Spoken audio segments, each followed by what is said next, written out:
Olá, meus amigos, que Deus abençoe a todos vocês, rica e abundantemente, em o nome de nosso Senhor e Salvador Jesus Cristo. Eu sou o pastor José Maria, da Igreja Identidade de Cristo. É um prazer, é uma alegria estarmos de volta para mais um devocional, avançando, estudando o livro de Mateus. E hoje será o capítulo de número 13. Você já fez a sua leitura individual do capítulo hoje? Se ainda não fez, vamos estudar juntos agora. Depois você leia novamente o capítulo 13 de Mateus, tá bom? O capítulo 13 de Mateus vai contar sobre a parábola do semeador.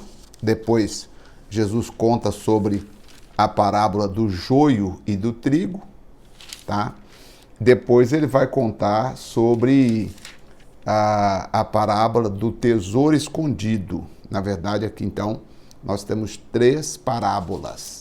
Pastor, o que significa parábola? Parábola é mesmo que comparação. Era uma forma em que se usava ilustrativa para fazer entender. Então a pessoa falava numa linguagem que as pessoas conheciam para poder entender, perceber o que ele estava querendo dizer. Então, parábola é o mesmo que ilustração ou comparação, né, para a pessoa entender o que ele está querendo dizer. Nós vamos estudar. Eu quero que você continue conosco e me diga depois se estudar assim a Bíblia conosco, se está sendo de utilidade para você. Me conta depois nos comentários do vídeo, deixa no comentário se tem sido importante esse estudo que nós estamos realizando diariamente aqui. Vamos à leitura, primeiramente falando da parábola do semeador. Eu vou ler todos os 23 versículos, aí depois eu explico partes da parábola aqui para você entender, tá bom? Tendo Jesus saído de casa naquele dia, estava sentado junto ao mar, e juntou-se muita gente a ele, de sorte que, entrando no barco, assentou-se, e toda a multidão estava em pé na praia.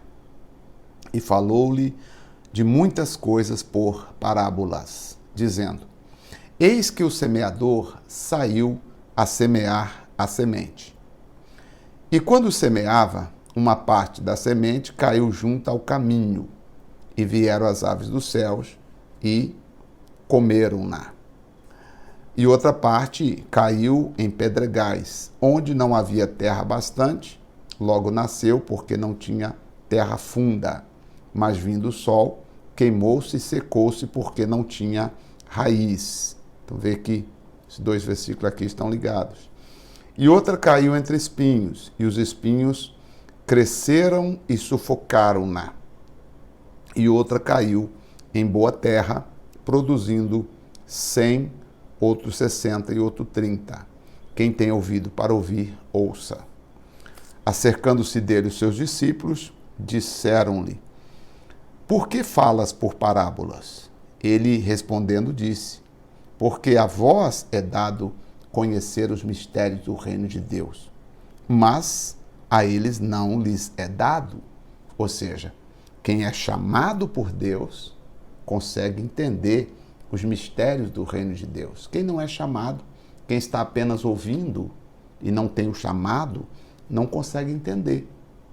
Por exemplo, a mesma palavra que se explica, uma pessoa que é chamada por Deus, ela entende. Já outra que não é chamada por Deus, que não faz o menor sentido para ela. Tá?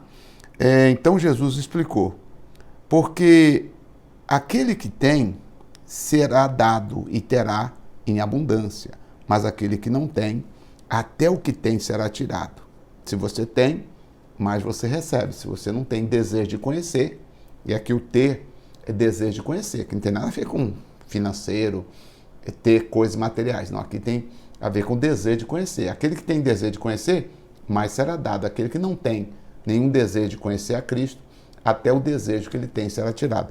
Você vai ver aqui, se você talvez já ouviu, pregadores fazer aqui comentário em cima desse versículo, dizendo que aquele que tem será dado, ou seja, você tem que ter, você tem que fazer, você tem que... Mas aqui, na verdade, Jesus está dizendo, aquele que tem vontade de conhecer, mais será dado. E aquele que não tem vontade de conhecer, até o que acha que tem será tirado. Por isso, lhes falo por parábola, porque eles vendo não veem, e ouvindo não ouvem, nem compreendem. E nele se cumpre a profecia de Isaías que diz: ouvindo ouvireis, mas não compreendereis, e vendo vereis, mas não percebereis. Porque o coração deste povo está endurecido.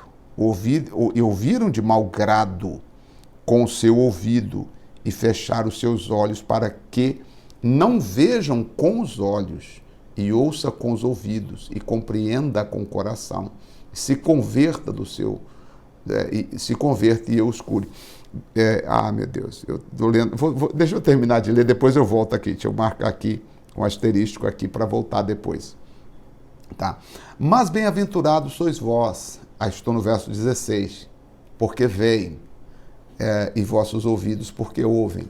Porque em verdade vos digo que muitos profetas e justos desejaram ver o que vós vedes, e não viram, e ouvir o que vós ouvis, e não ouviram. Escutai-vos, pois, a parábola do semeador. Vou explicar para vocês a parábola do semeador. Talvez eu explicando aqui, e agora ele vai explicar no verso 18, ele vai explicar para nós a parábola. Então, praticamente eu não preciso explicar, porque Jesus já está explicando. Então, vou voltar aqui no versículo 15, só para falar que existem pessoas que elas ouvem, mas o coração está endurecido. Elas ouvem pensando em outra coisa. Existem até aquelas pessoas que vêm ouvir, mas o coração está longe de Deus.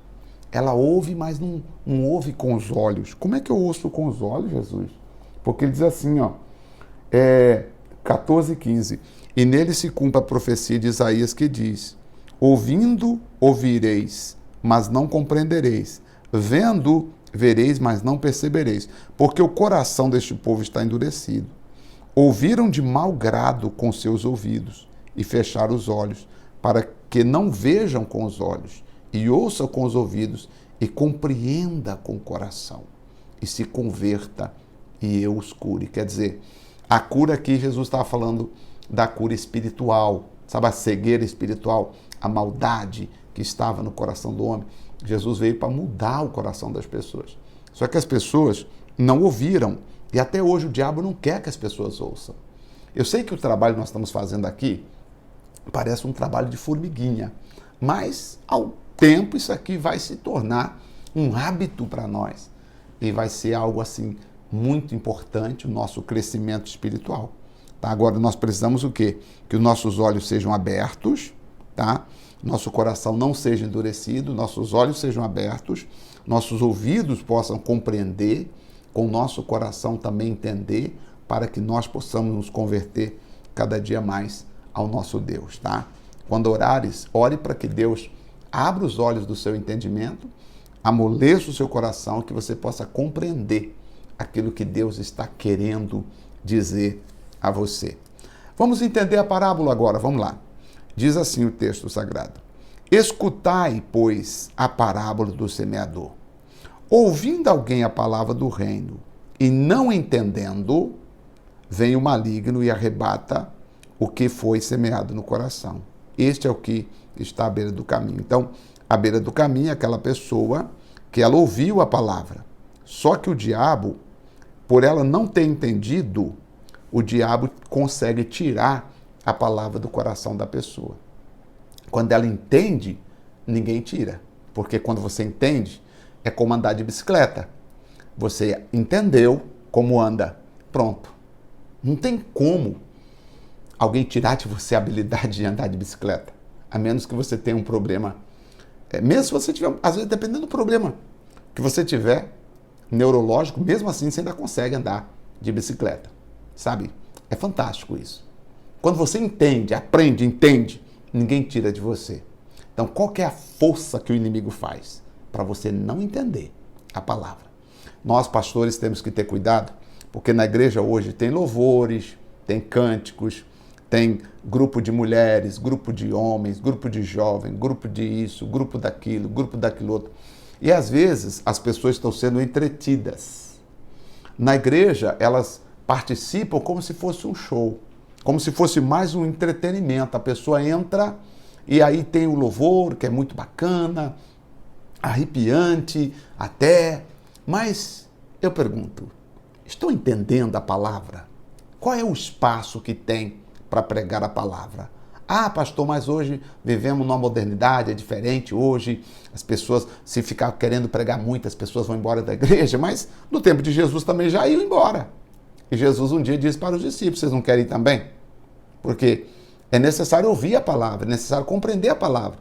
Eu não posso aceitar que o diabo tente criar uma farsa para a palavra. Eu não posso aceitar isso. Eu tenho que continuar pregando a palavra. Eu preciso pregar a palavra. Se puder cantar, puder dançar, puder pular, se alegrar, fazer todas as outras atividades. Mas a palavra tem que ter a primazia. A palavra tem que ter a prioridade principal no culto.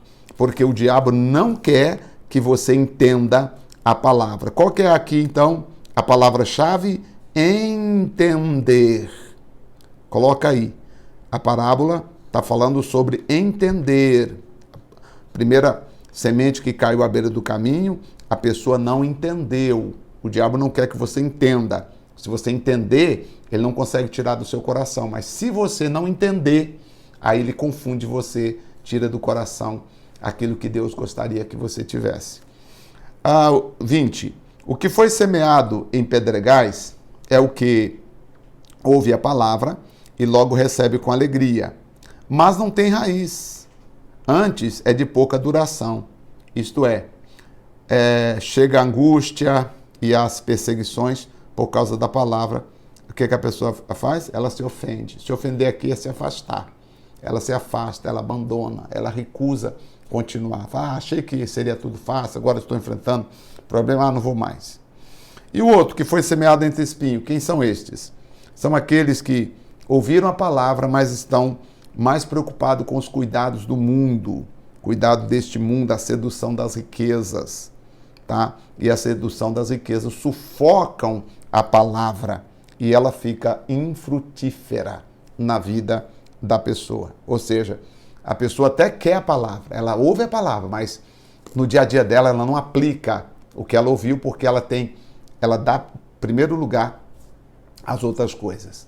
Primeiro lugar, gente, é Deus. Tem que dar prioridade. Você pode correr atrás de muitas coisas, desde que você coloque Deus em primeiro lugar na sua vida.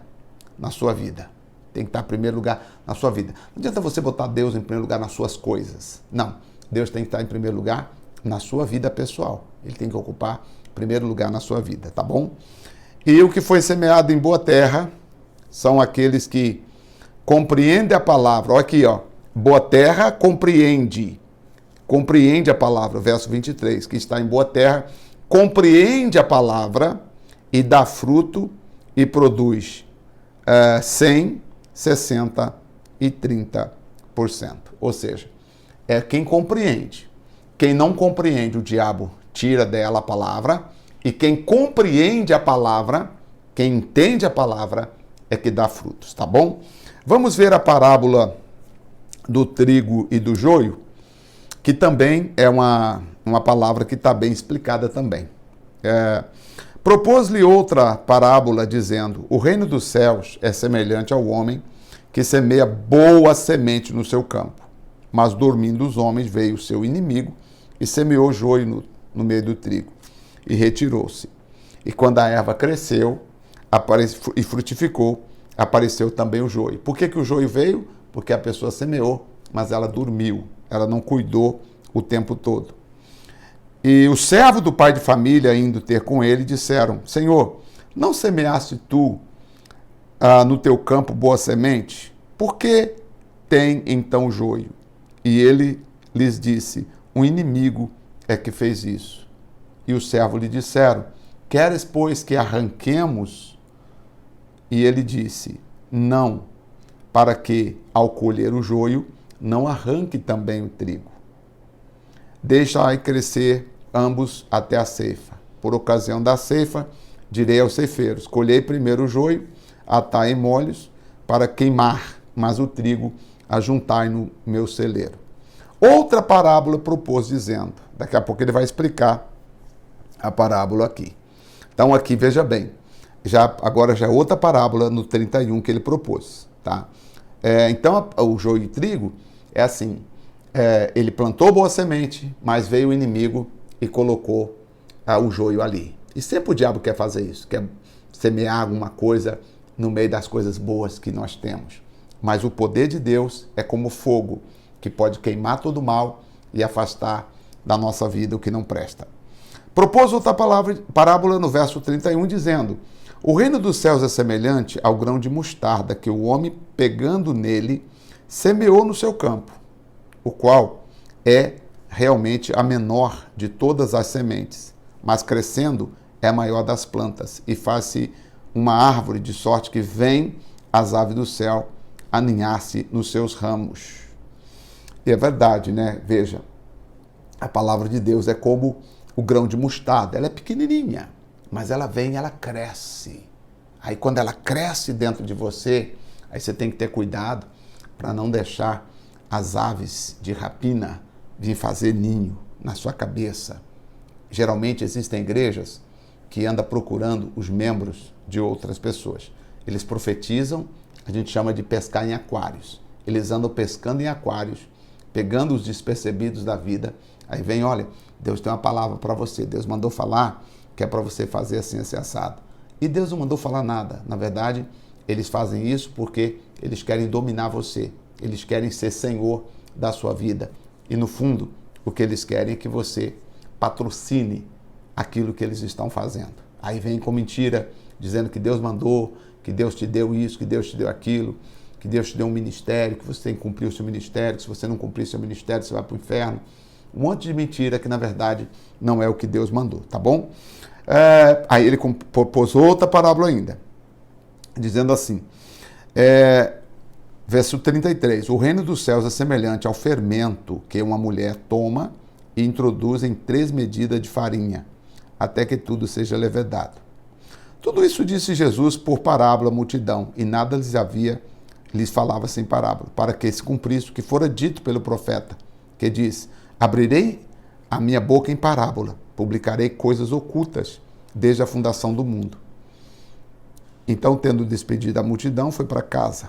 E chegando a ele, os seus discípulos disseram: explica-nos a parábola do joio e do campo. Nós não entendemos a parábola do joio, Senhor. A parábola do semeador nós entendemos, mas do joio e do campo, nós ficamos meio sem entender. Então vamos lá, parábola do joio e do campo. 37. O que semeia a boa semente, Jesus agora explicando a parábola do joio. Olha que interessante, né? A palavra explicando a palavra, entendeu? Que interessante, né? Então os discípulos falam assim, alguém semeou a boa semente e veio alguém à noite e semeou joio. O Senhor disse, quer que arranca? E o Senhor falou, não, deixa crescer juntos até a ceifa, e na ceifa enviará o Senhor da casa enviará os anjos e colherá primeiro o joio, queimará no fogo e tal. Como assim? Nós não entendemos essa parábola.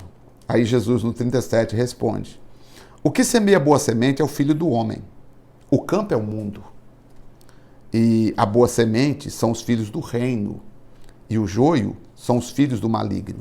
Então nós temos 2 tipos de filhos aqui, no mundo, tá? Nós temos os filhos do reino e nós temos os filhos do maligno. O campo é o mundo, tá?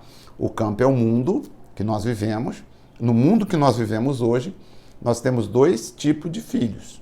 Os filhos do reino e os filhos do maligno. Não preciso perguntar de que filho, de quem é você, né? Não preciso, tá?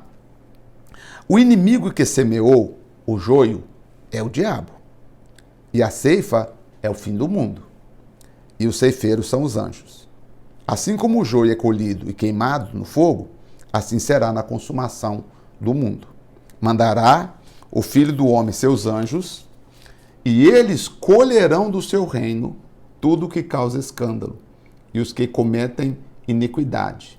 Lançá-los-ão na fornalha de fogo, e ali haverá pranto e ranger de dentes. Então os justos resplandecerão como o sol no reino de seu Pai. Quem tem ouvido para ouvir, ouça. Olha, isso aqui é interessante. Você viu que a parábola do joio está explicada na própria palavra de Deus? O versículo, a parábola está no verso 24 e a explicação da parábola está no verso de número, de número 37. Entendeste? Por isso que eu gosto de estudar a Bíblia, porque é a Bíblia que vai explicando a própria Bíblia. Isso é maravilhoso.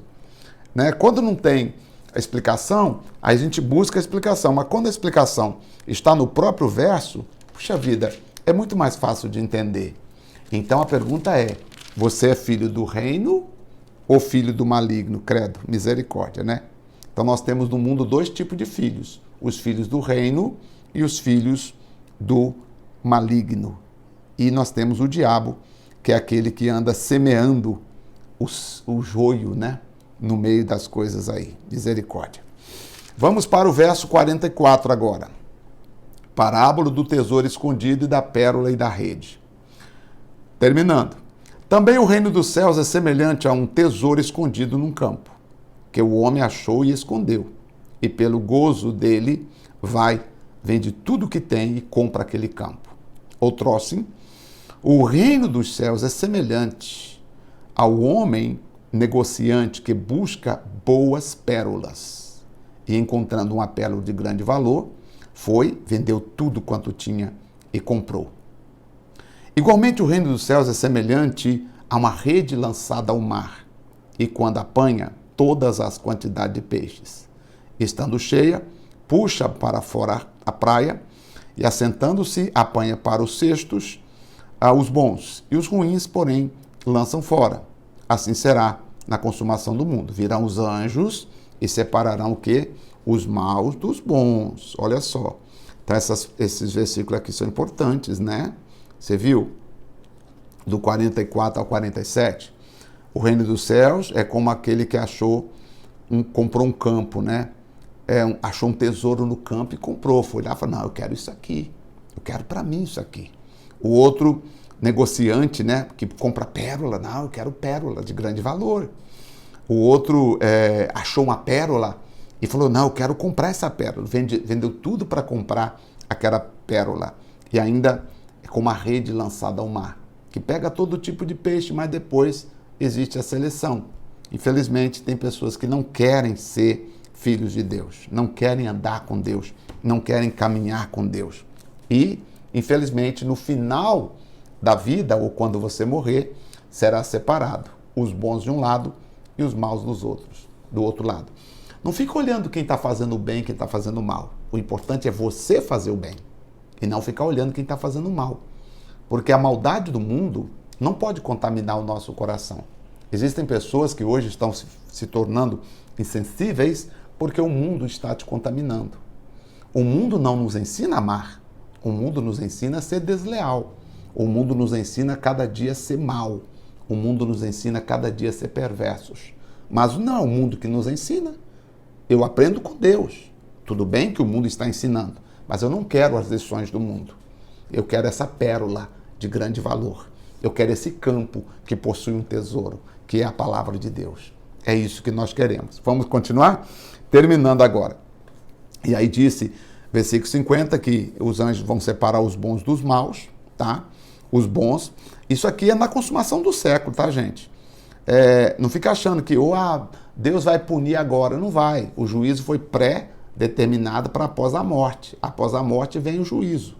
Após a morte começa o juízo para quem foi bom, né? Ou para quem foi mal. É tudo após a morte, pode ter certeza disso. Lançá-los na fornalha de fogo e ali haverá pranto e ranger de dente. E disse-lhe Jesus, entendeste todas estas coisas? Disseram eles, sim, Senhor. Agora nós entendemos. E ele lhes disse, por isso, todo escriba instruído acerca do reino dos céus é semelhante a um pai de família que tira do seu tesouro coisas novas e coisas velhas. E aconteceu que Jesus, concluindo estas parábolas, se retirou dali. Chegando à pátria, ensinava na sinagoga deles, a sua pátria, né, a sua terra natal. Ensinava na sinagoga deles, de sorte que se maravilhavam e diziam, De onde vem esta sabedoria e estas maravilhas? Não é este o filho do carpinteiro, José? E não se chama sua mãe Maria e seus irmãos Tiago, José, Simão e Judas? E não estão entre nós todas as suas irmãs? De onde vem tudo isto? E escandalizavam-se nele. Jesus, porém, disse: não há profeta sem honra a não ser na sua pátria, entre os da sua casa. E não fez ali muitas maravilhas por causa da incredulidade deles. Você sabia que Jesus tinha outros irmãos, né? Jesus, aqui, Mateus 13:55, Jesus foi o único que nasceu pelo Espírito Santo, ok? Jesus foi o único que nasceu pelo Espírito Santo, gerado pelo Espírito Santo. Depois que Jesus foi gerado pelo Espírito Santo, Maria teve a vida normal de casada com José, gerando Tiago, José, Simão e Judas, não Judas Iscariotes, e mais algumas outras irmãs. Então, entenda, Jesus nasceu pelo Espírito Santo. Maria era virgem quando casou, José não tocou nela e ela concebeu Jesus pelo Espírito Santo. Depois que Jesus nasceu, ela foi viver a vida normal de uma mulher casada com José, e então ela gerou Tiago, José, Simão e Judas. E, diz o texto aqui, e não estão conosco suas irmãs, quer dizer, eram mais de uma, né? Que está no plural. Então, pelo menos, vamos dizer assim, pelo menos 6 irmãos Jesus tinha. Pra você ter uma ideia. Pastor, que maravilha. Eu tenho que orar porque ficou muito extenso, mas é por causa do versículo, do livro.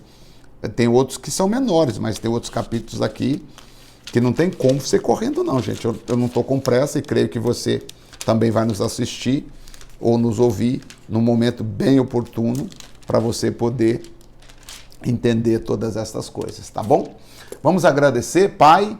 Obrigado por este momento, obrigado por esta hora que nós aqui estamos. Sim, agradecido, agradecemos, louvamos, exaltamos o nome que é sobre todo nome, o nome do Senhor. Muito obrigado, meu Pai, por cada pessoa, cada entendimento. Nós já vamos para o capítulo 15 de Mateus, já são 15 dias trabalhando aqui, aprendendo, ouvindo a Tua palavra, e com temor e tremor que eu dou as informações, com temor e tremor que eu trago a interpretação da palavra, e aquilo que eu não sei eu nem falo, meu Pai, porque eu só falo aquilo que o Senhor revela e que eu posso provar que é o que está escrito. Portanto, Deus, eu te peço em nome de Jesus, estende as tuas mãos sobre cada um de nós e nos abençoe rica e abundantemente. Assim, abençoe também quem está em casa, crescendo e aprendendo conosco cada dia, em nome do Senhor Jesus. Amém? Graças a Deus. Amém. Meus amigos, que Deus em Cristo te abençoe. Eu voltarei amanhã já com o nosso novo devocional. Graça e paz a você, que o Senhor te abençoe em nome de Jesus.